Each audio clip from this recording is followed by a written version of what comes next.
The distance from the tip of a slice of pizza to the crust is 7 inches. Estimate the diameter. Use 3.14 for pi. Do not include the units in your answer. So I'm going to begin by sketching this. So I'm going to sketch out a little slice of pizza. And what I know about this slice of pizza is that it's actually one slice from an entire, pie of pizza, I guess, right? That's what we call it sometimes.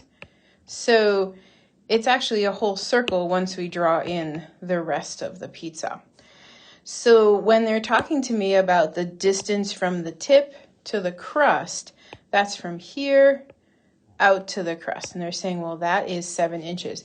Now, I know that by definition, from the center of a circle to the edge of the circle, that's the radius. And so now I know that the 7 inches applies to the radius in this problem.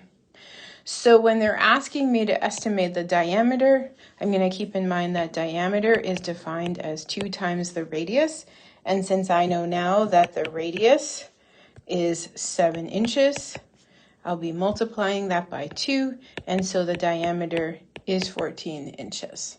If you chose the wrong answer of 21 and 98/100ths, then what you did is you multiplied the 7 inches by 3.14. So I think you got confused by a couple of things. So first of all, we didn't need to involve 3.14 in this problem, right? Yes, we were given the information to use it, but only if it applies. And in this problem, it doesn't actually apply. So you didn't need to multiply those together.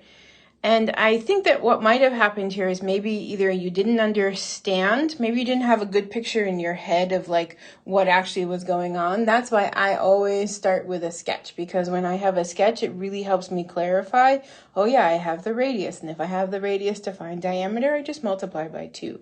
So I always recommend that we start with a sketch. From there, another problem I'm wondering about is, did you understand the word diameter? Because if you don't know these key vocabulary terms, then it's nearly impossible for you to be able to answer these questions. So if that's what happened here, maybe you did understand the picture, but then when you looked at the question, you weren't quite sure what to do from there, then maybe what you want to do is you want to memorize some of these terms and make sure that you understand them and can use them so that you can be accurate.